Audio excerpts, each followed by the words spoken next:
নমস্কার। কবি শুভ দাশগুপ্তের লেখা প্রেম। ৪ঠা অক্টোবর তাদের দুজনের প্রথম দেখা হলো। তখন বিকেল ঘনিয়ে আসছে, বাতাসে শীতের আমেজ। ১০ই অক্টোবর তাদের দীর্ঘক্ষণ কথা হলো টেলিফোনে। সেদিন ছেলেটি নতুন কেনা টবে গোলাপের চারা লাগালো। ৩০শে অক্টোবর রেস্টুরেন্টের নিরালা কেবিনে বসে ছেলেটি বলল, তোমাকে আমি ভালোবাসি। মেয়েটি লজ্জায় মাথা নিচু করে টেবিলে আঁকিবুকি কাটল। ১২ই ডিসেম্বর গোলাপ গাছে কুড়ি ধরল। মেয়েটি রেস্টুরেন্টে ছেলেটিকে জিজ্ঞাসা করল, কেন ভালোবাসো আমায়? আমি সুন্দরী তাই? তোমার চেয়েও সুন্দরী আছে কত।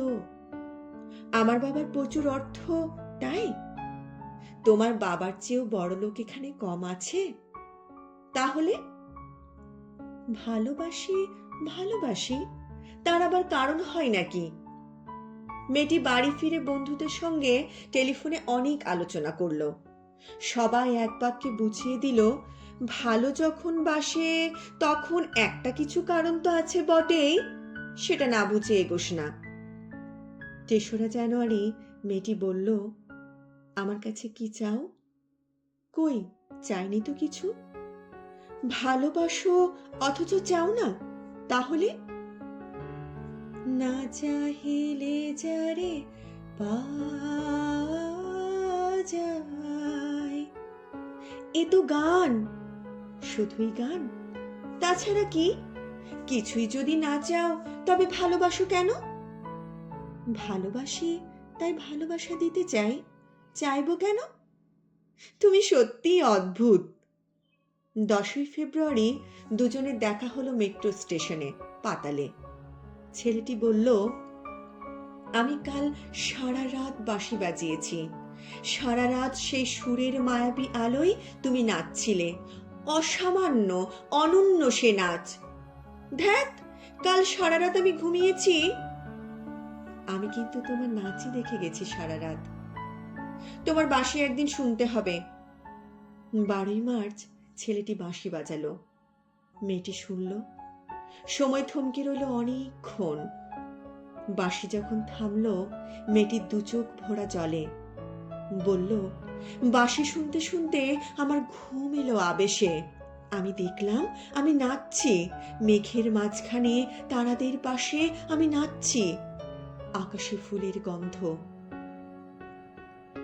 ডাক্তার আমায় বাঁশি বাজাতে নিষেধ করেছেন। সে কি, কেন? বাঁশি আমায় টেনে নিয়ে যায় স্বপ্নের মধ্যে। ডাক্তার বলেছে, স্বপ্ন দেখে আমার মস্তিষ্কের শিরা উপশিরায় জট পাকিয়ে যাচ্ছে। তাহলে ভাবছি। ১৬ই এপ্রিল মেয়েটি বলল, আমার বন্ধুরা বলেছে তুমি খুবই ভালো, অসাধারণ, কিন্তু তুমি সৃষ্টি ছাড়া, তোমার স্বপ্ন সব অর্থহীন। আমি জানি। স্বপ্ন টপ্ন ছেড়ে দিতে পারো না তুমি? না। তাহলে তাহলে তো তুমি আমাকে হারাবে। তোমায় পাইনি তো কখনো।